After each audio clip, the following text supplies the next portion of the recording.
All right. All right, guys, back in 1985, I was 12 years old, and one of the best movies of all time came out. I mean, this movie was, like if you watch the documentary on the 30th anniversary, it was a perfect movie. There was not a boring part of it. I'm talking about Back to the Future, Michael J. Fox, Christopher Lloyd, Leah Thompson,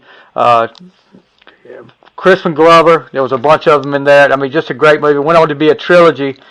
Well, what better, I'm a big fan of movies, I'm a big fan of music. Well, what better kind of guest to have tonight than a band that is based on Back to the Future? These guys come out, there's I think there's 4, 5 guys in this band, 5, and they're all dressed up like, they're all dressed up like different characters from the movie, and they are the official band of the 30th anniversary Back to the Future trilogy. One of the most well-known 80s flashback band. Guys, if you were, the best decade ever was the 80s, and these guys put on a great show. I watched some of their videos of their performances. The people that they perform with, we'll talk about that on the show. I'm talking about the Flux Capacitors, and I'm really, when I come across these guys, I was like, what the heck? How have I never heard of these guys before? With me on the phone tonight is members Brian Lazzarato and Ryan Silverberg. Welcome to the show, guys. Thanks, man. Thanks, Steve. Yeah, appreciate being on. Yeah, I just, like we were talking about before, I don't know how I've missed out from you. How long have you guys been a band? Geez. What is it, like 6.5? Is that where we're at? 6.5 years? Yeah. So 6.5? Yeah, we'll be coming up on 7 years. Okay. I think. Yeah, well, how did y'all get together? It's always hard doing interviews when we got multiple people on the phone. Yeah, so I think we'll just sort of switch. Yeah, we'll just switch off. We'll just trade. We'll just tag team. We'll tag team this thing. We all had this urge at the same moment to play 80s music. And it was just like this thing that we were just coincidentally all interested in. And there was an ad placed on Craigslist by 2 of our original members who haven't been in the band actually since 2015, I think it was. Yeah, 2015 we split. And we all got together, answered that ad, and we all started jamming, and then it was a band immediately, though we were still looking for our singer for quite some time. Right, dude?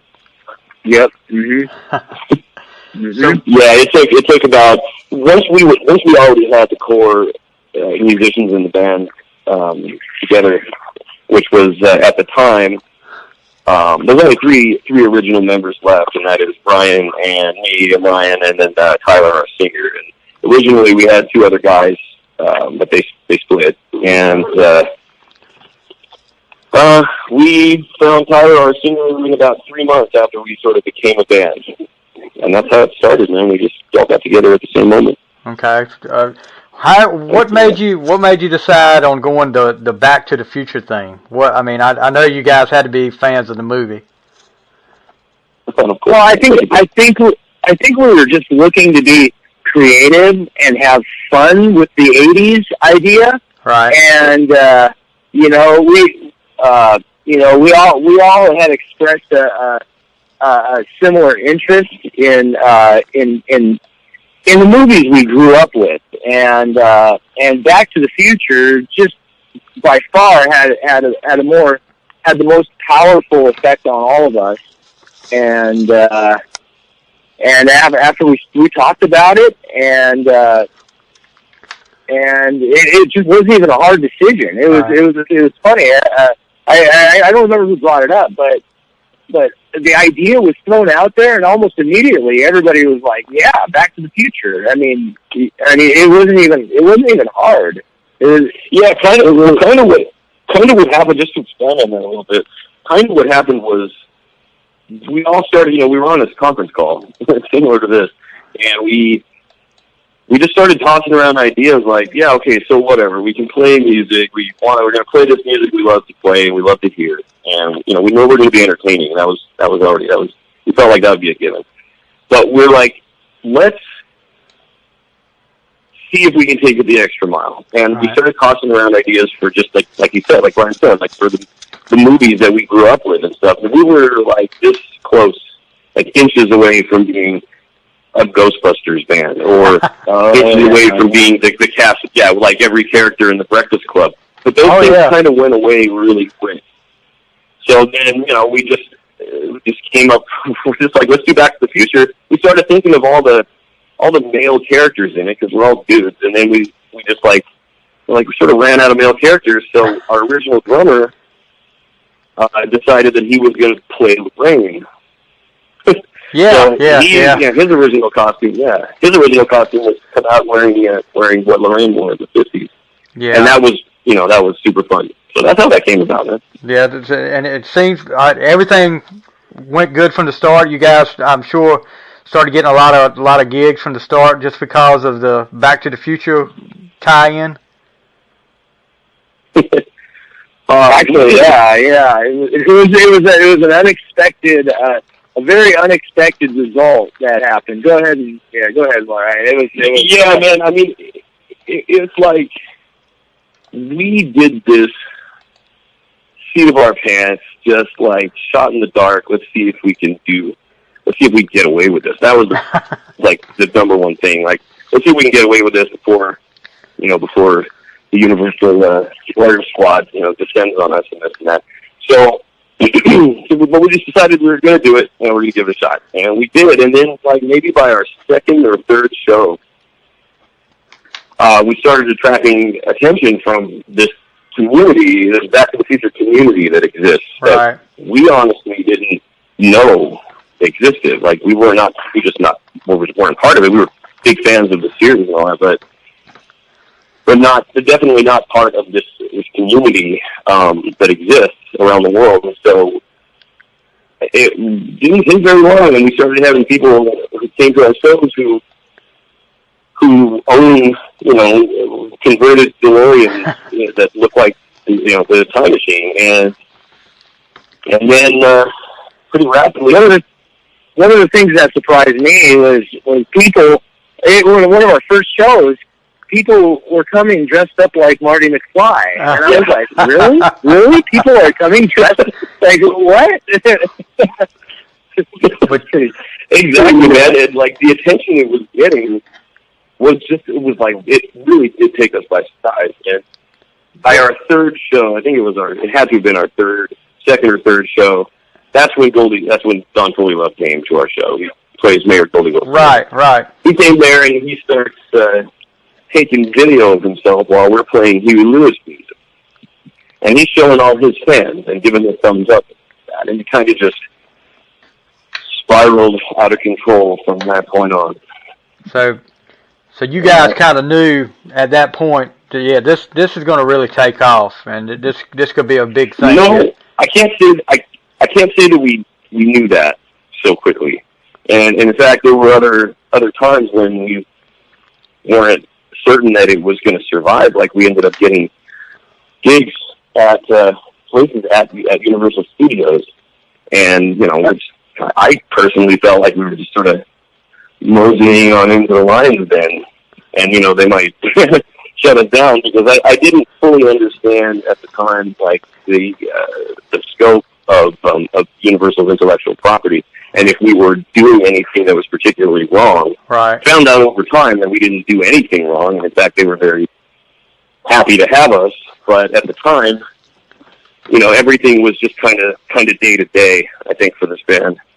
Well, everything that happened, every new development was always this major surprise. Like, what? Everything. It was just always like it was so exciting at the beginning, and things were happening so fast, and it was always a shock. Like, people like us? People like this? People like us? It was always that kind of a thing, and it's still kind of like that. I'm always still kind of like, really? People like us? It's just always it's always hard to accept. You know, it's funny. Yep.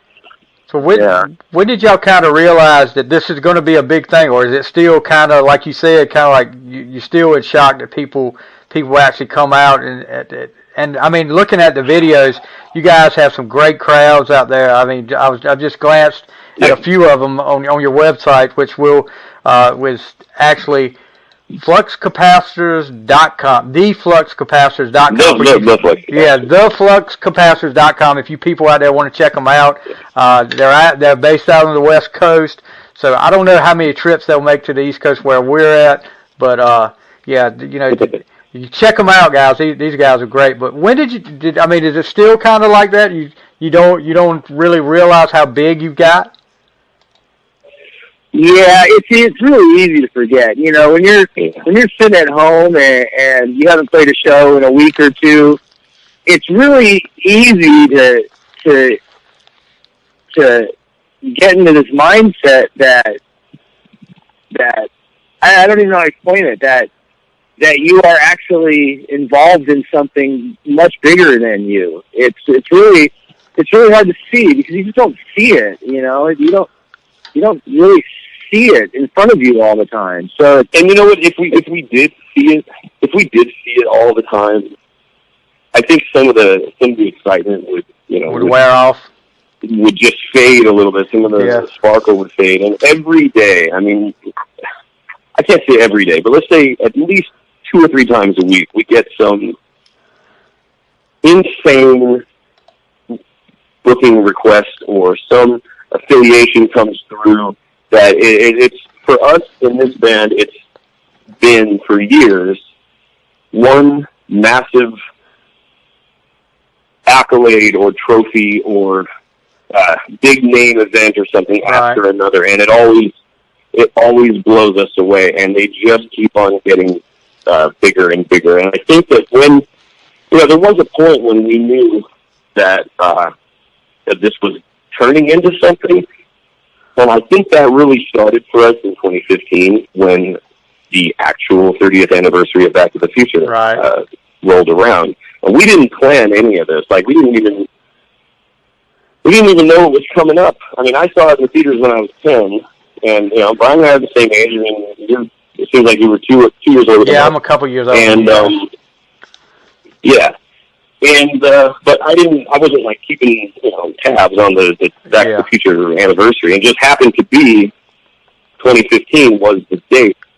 So, or was the year anyway. So things really started snowballing at that point, and I'm pretty sure that we knew that something big was happening when we were cast in the documentary. That, I think, was the tipping point for this band. Well, what was the first big gig, big show that you guys did? I mean, was there one in particular that you said, we've made it now? Because most bands have that. Most bands have that show that they say, okay, this is the big one right here. This is the start of something. Yeah, we're kind of a classic example of like Adam Klein's band, The Fire kind of a thing, because we were playing in 2013 and early 2014. We were just playing your local dives in the area. Yeah. Making no money and had no one there in the room. And then we met some people who are now actual business partners with us, and we work with them often. We met some people who are kind of in the Comic-Con sort of like management area, and they saw us playing a party in someone's backyard with a mutual friend, and they're like, okay, we got to get these guys up on stage. So for us, we literally went from playing to the local Friday night crowd at a bar to playing for 2,500 or 3,000 people or 5,000 people on a big stage. That actually did happen, and I think that would be our first big show, like the Kamikaze at the Club Nokia. I think. Yeah, that's right. Yeah, we basically went from the bar to Club Nokia next to the Staples Center. Wow. And that was like literally overnight. Wow. Yeah. So how did... What was that place called? The Oyster House? The Oyster House. We played the Oyster House, man. We played the Oyster House. They stuck us in the corner. If you can imagine what it's like for a band to play at a place called the Oyster House. Yeah, that's yeah. We blew the power. We had no space. But, we were trying, and we were having a good time. And everywhere we've ever played, the response is always good. People are always enjoying it, but we needed like a bigger platform. That's kind of what we got for short order. Well, in this day and time, there's the kind of music you guys play, the '80s music. There's a lot of the kids, because I'm around. My daughter's 15. She's into retro. She likes some of the '80s music. And I can't really get into the music nowadays, but the '80s music was different than everything. I think it's like the best. Like I said, it's the best decade for music ever. Not just because I was growing up during that time. I was growing up during the '90s too, but the '80s just had a different kind of music, and that '80s music gets people excited, and like watching you guys play a Journey, one of the Journey songs. I think it was Separate Ways. Seeing the crowd out there, and then seeing you play Don't You Forget About Me and the crowd jumping around. You guys really know how to get them, and that kind of music does that to a crowd too. But right. Gotta ask you. 80s music is so. Yeah, go ahead. Such its own character, Yeah, 80s music is such its own character. In my mind, 80s music is so radically different from 70s music or anything that came after it. And it's like candy. It's like the candy of music, And I think it was right. And I think it was the best time for recorded music. I think that's when everything, all recording studio stuff for music came together and just exploded in the best way possible. And ever since the end of the 80s, it's gone downhill. And everything before the 80s was building up to it. It was like the crest of all modern recorded music. In my mind, that's the way I see it. Well, to me, the excitement's not there anymore with music today. And I'm an old school guy. Back in the day when I could go to the record store, buy a record or buy a tape, and I know these kids, if they're kids listening, they don't know what the heck I'm talking about.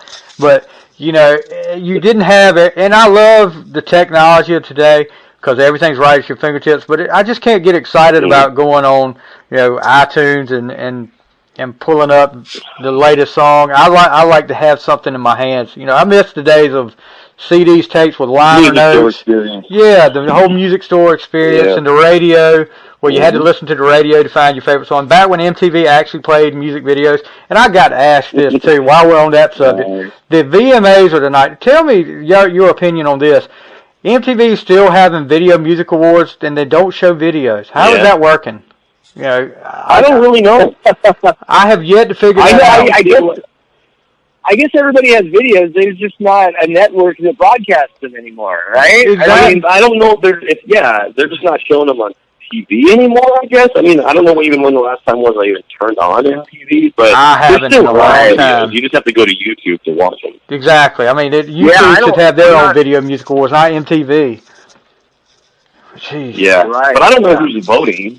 I don't know who's voting on anything. I did see that there was on Twitter today, one of the Jonas Brothers had where you could vote for one of their videos on MTV's Instagram. You could vote there.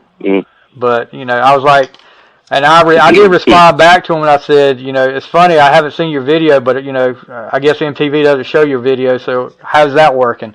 So I didn't get a response back. But anyway, back to you guys. Back to you guys. How did it come about you being named the official Back to the Future band? What kind of process was that? That's been a flip-flopping kind of a thing, but in a good way, and I'll talk about that a little bit. For many years, we were considered the official band of the 30th anniversary of Back to the Future. Right. And that came about from an event that's tied in with Universal and NBC Universal called and with the cast and the crew of the Trojan. and the extended fan community. It's called We're Going Back. Right. That event happened in 2010 for the 5th anniversary of Back to the Future. It happened in 2015, and the next iteration of it is rolling around this October. Hasn't been 5 years. It's been 4, but it's going to be the 30th anniversary of Back to the Future Part 2. So they're sort of spacing out these anniversary events, through their release years. For instance, I can't talk any more about that. I got you. I got more info you. on what's coming up. So after we played all 5 days of that event back in 2015, which was, by the way, one of the most harrowing, frantic, oh man, I'm sure. I think any of us have ever had. What did we do to ourselves? I don't really know. I still question that, and then I question why we're doing it again this year. I mean, okay, I don't have to be facetious, but that was when we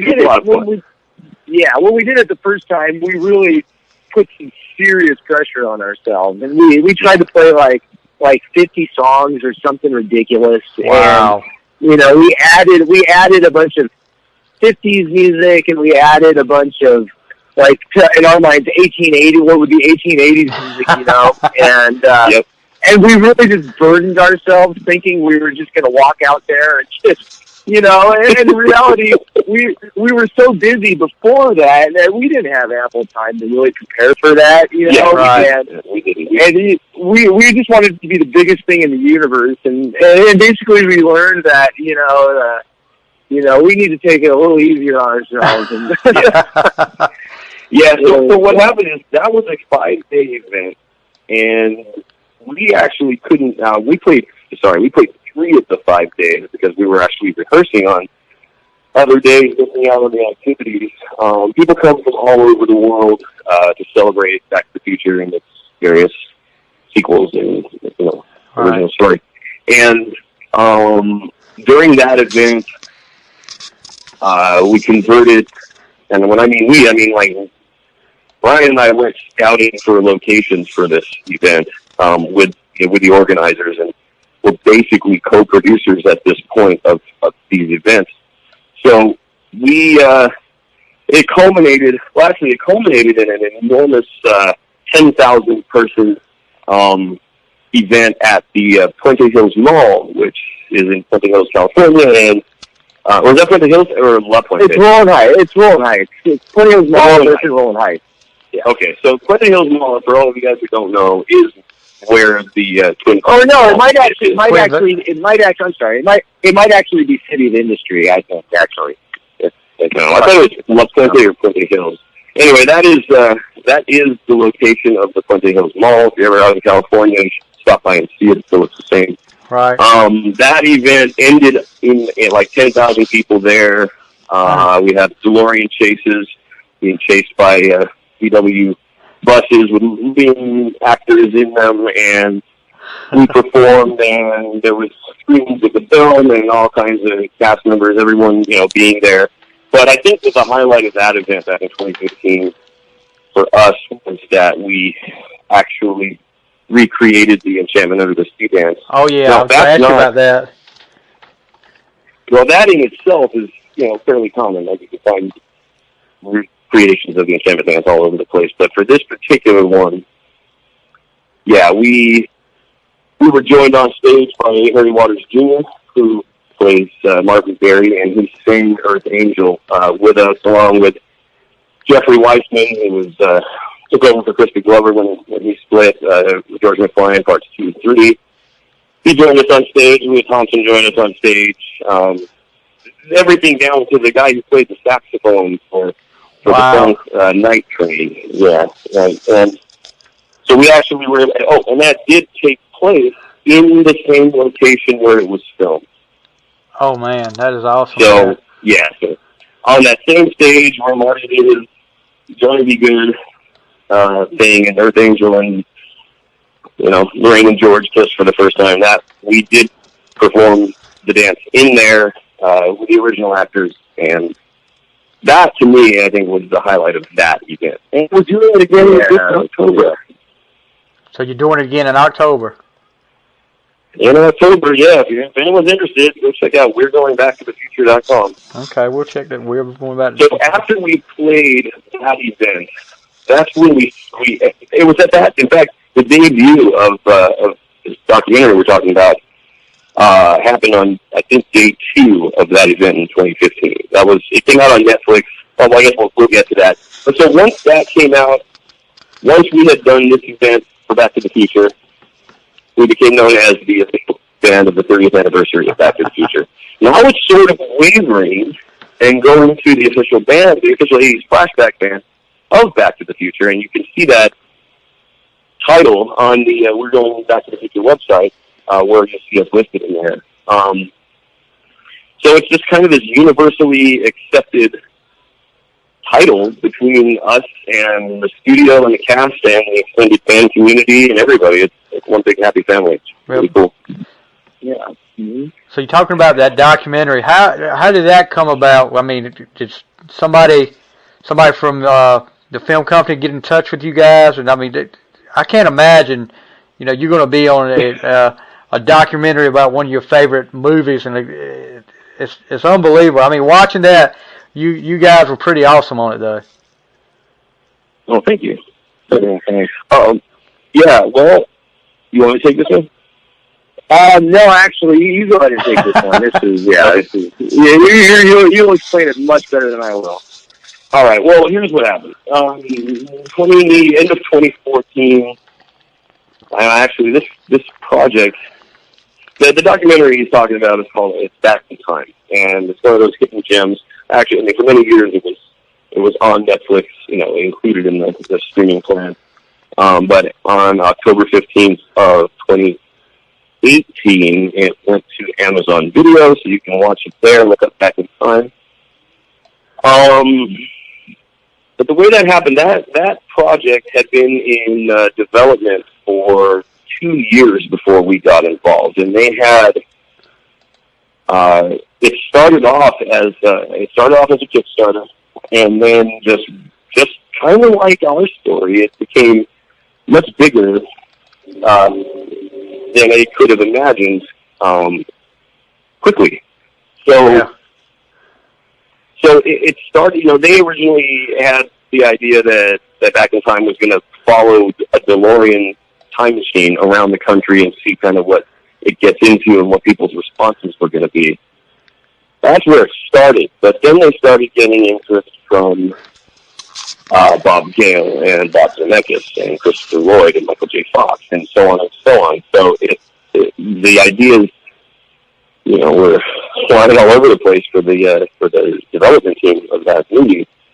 Now that everyone seemed to want to get involved, and over the years, Huey Lewis got involved, and James Tolkien got involved, and Leah Thompson, and every cast member, except unfortunately for Kristen Glover and Eddie Steenburgen and Elizabeth Shue and Thomas Wilson. They were the only ones that didn't make it into the series. And at the time, Tom Wilson, who plays Biff, had kind of stayed away from the trilogy. Basically, right after the movie was released, he sort of got back involved. So now he's back doing the signing circuit and all that stuff. Right. So that was a bummer. But everyone else was involved. And then they decided that they wanted to move it into the fan realm, like see what was going on inside the fan community. And we got the call that they were coming out to Los Angeles to finish interviews with Frank Price, who, if I remember correctly, he was the president of Columbia Pictures and Universal back in the 80s. All right. And they were coming out to see somebody else. I think they'd already filmed Chris's part. I think we were one of the last interviews, and I mean, actually, the last interview was Steven Spielberg. That came about. That was a surprise. So this thing is just filled with like every amazing name that you can imagine, and and we were just so honored to be a part of that. But here's a little tidbit. we are the only interview in the entire movie that was filmed in front of an actual Back to the Future location. So that's a little fun. Okay. Yeah. Well, being on that documentary, that kind of shit. But what cast members have you guys met? I mean, I know you have you met Michael J. Fox? No, not yet. You know, we and everyone knows about us, and it's really just a matter of time before worlds collide, and we end up, you know, bumping into Michael or bumping into Chris. In fact, we'll be bumping into Chris this October. We've met many of the supporting actors, you know, but we have met Leah. Don Flythe, Mayor Goldie Wilson is actually a good friend of ours. He became a good friend of ours over the years. We've met Claudia Wells plenty of times, Bob Gale, who's the executive producer, along with Robert Zemeckis. Al White was at with Don at what was that venue that we did the documentary. Yeah, okay. Yeah, Al White played the dad who was defending his family in part 2 when Marty. Right. I remember that. Yeah, I remember him. Yeah, he was also in Airplane. He was one of the jive talking dudes. Oh yeah, that's one of my favorite parts of Airplane. Right, is the jive dudes. Oh, it's the best. Yeah, the jive talk. Yeah. We also met Mark McClure, who plays Dave McFly, and man, if I thought about it, we're good friends with Ricky D. Logan, who plays Data, one of Griff's Hoverboard gang members, as well as Darlene Vogel and Jason Scott Lee. Griff's entire Hoverboard team. You know, we're friends with them, as well as plenty of the behind the scenes crew. Dean Cundy, like I said, Bob Gale, Mike. And the whole extended fan community has gotten involved to an extent of sort of a stewardship of the franchise. Right. We know all of them. The guy who runs BackToTheFuture.com. Our buddy Joe Walzer his team was the one who restored the original A-car DeLorean time machine that had been rotting on the Universal Hollywood tram tour for 30 years. It was just kind of sitting out there and falling apart, and then him and his team, with Universal's blessing, came in and restored it, and now that car is on display at the Peterson Automotive Museum out in Los Angeles. Great friends with him. And it's just a matter of time, I think, before we make an official bumping into everyone else. Yeah. Well, if you met Leah Thompson, that was like my first big crush right there when I was a kid. Oh my gosh, she was hot. She still is. And you know, she's even so beautiful in person. When you see her in person, it's like wow. Yeah, it really. Yeah. It's really impressive. Well, not only do you guys with Back to the Future, but you guys have played some different stuff, like the 35th anniversary of the Ghostbusters. Got to ask you about this one. Stan Lee's 95th birthday party. And he actually got up on the stage. That had to be pretty cool. Yeah, man. Something that's high on our list of one of the coolest things ever. Yeah.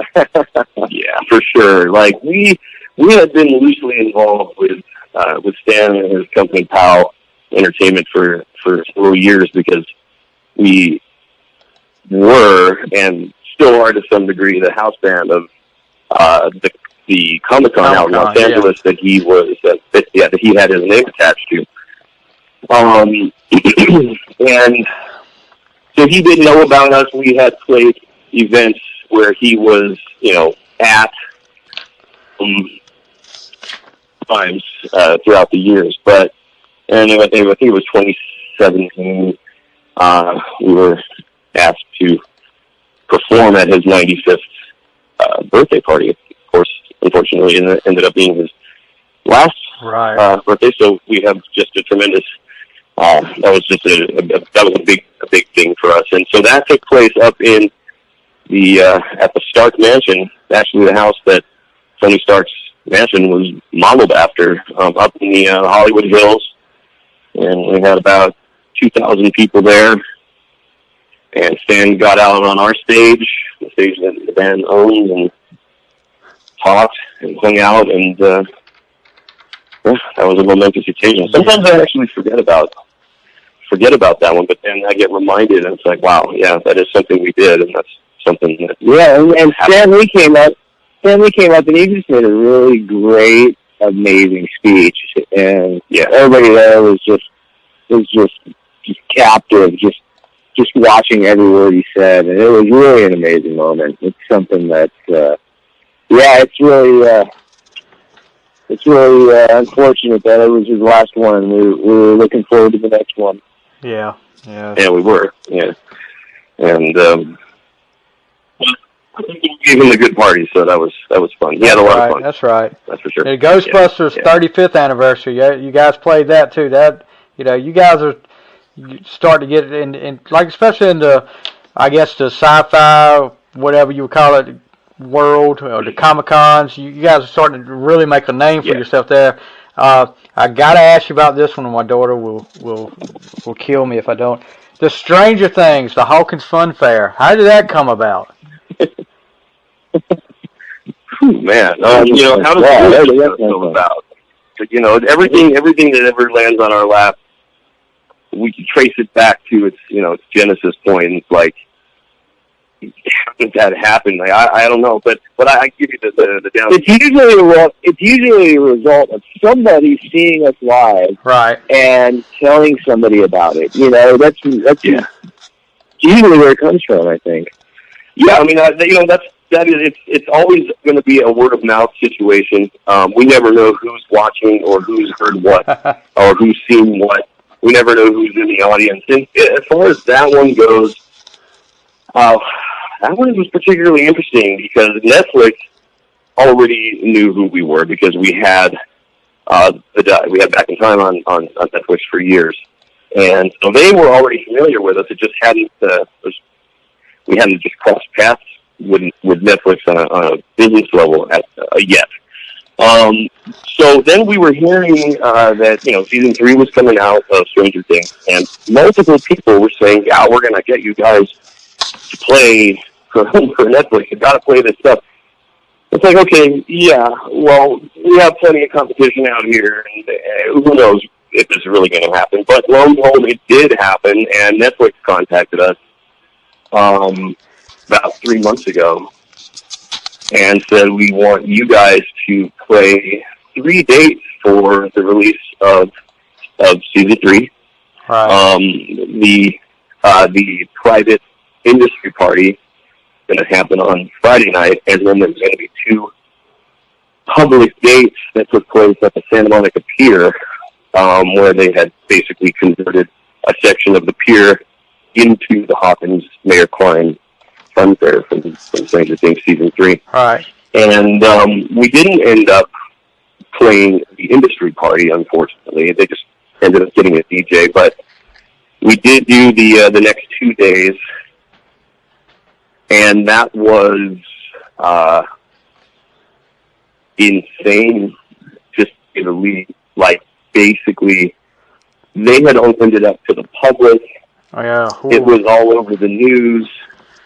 They were advertising it. Every news outlet in the world was advertising this. So we had to fight, 3-hour traffic to get there, and no parking even for the talent, even for who's going to be there, and massive crowds on 4th of July weekend at a major tourist attraction. Well, we always do survive these things, and we're always better for it. But yeah, that was definitely, I think, the biggest event that we've ever been a part of, just in sheer volume of attendees. Yeah, because that show really taken off. Oh yeah, man. Yeah, that's not actually the first time we've had run-in with the Stranger Things IP. We also played a Comic-Con themed cruise a few years earlier that had the kids during season 1. That had some of the kids on board. as well as some of the cast from Walking Dead and Guardians of the Galaxy and some other people on board that cruise. But yeah, that's how we got involved and became Netflix's official band of the Hawkins Fun Fair.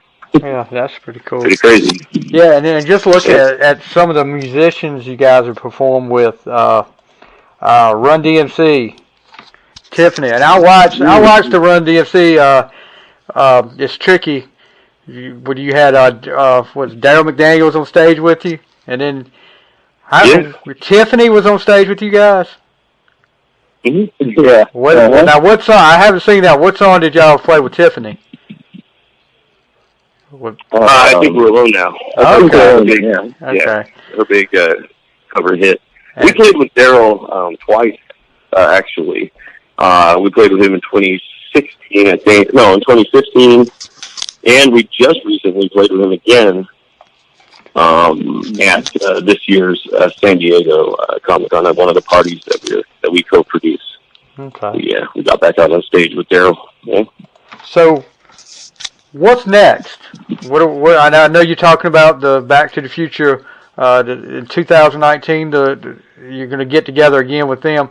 But anything really big going on that we should know about besides that? Oh yeah, for sure.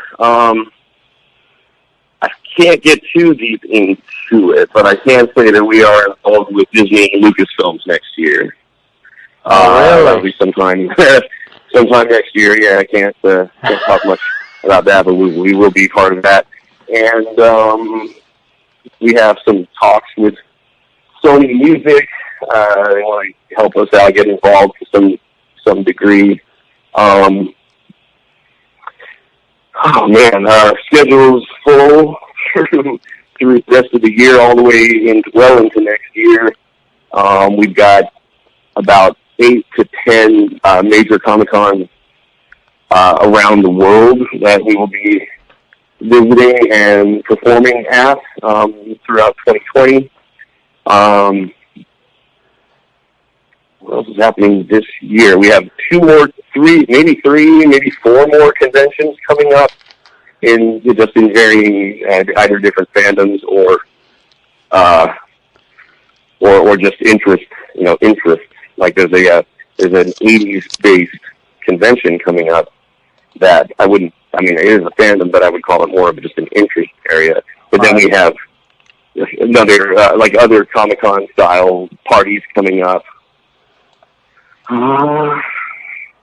Halloween events. Oh, wow. We got something coming up for Deadline Hollywood. The names for HBO, Warner Brothers, the names just keep coming our way, and we look forward to it, man. Yeah, you guys have really taken off. I'm looking on the website right now. Is there any way to buy any merchandise, like shirts or anything like that from you guys? Well, didn't you just I think the name of our existence? I think it was the fresh out of shirts. I don't know. We really do need to work on a new load of merch. Like, the thing about us is we've always been so just busy. Right. There are certain areas that we haven't been able to really focus on. And we need a whole team or something, huh? We need like 15 people working. At this point, we definitely do. Like, we really do need to have multiple people, getting involved. And we have sponsors who have just supplied us with all kinds of doodads and things that we give away for years. So, my garage, I probably have, and I'm not kidding, I probably have 1 million things in there. Of just promotional items that we give away at our shows that are supplied to us by our sponsors, but that's kind of just been the easier route for us. We're always learning new music and doing deal negotiations and this and that. Kind of really do at this point. I think we need someone to handle merchandise for us. You ever come out with a shirt, you guys let me know. I'll definitely buy a shirt from you. I'd definitely love to have a Flux Capacitor. No, man. When the shirts come in, we'll send one your way. I appreciate it. Well, guys, I'm not going to take up any more of your time. You guys have been great, Brian. Brian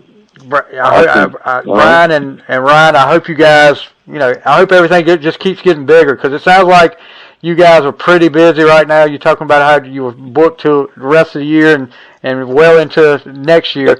I hope things just get bigger and bigger for you. I appreciate you guys doing this interview with me. It's been great. Yeah, thank you. Good luck, you guys. We'll definitely keep everybody up to date on what you guys are doing. I'm going to post a link to fluxcapacitors.com. is their website if you want to check them out. They're also on Facebook. That's where I stumbled across them, and I'm glad I did, guys. This has been great. Well, nice. Thank you very much. Thank you. We had a great time. All right. Appreciate it, guys. That is the Flux Capacitors on the Final Score. We'll see you next week on the Final Score. All right. See you guys. All right, you guys. We'll see you in the future. You guys still there? See you guys in the future. Yeah. Okay. See you guys. Hey, right. Thank y'all. Appreciate it. Yeah. Thanks.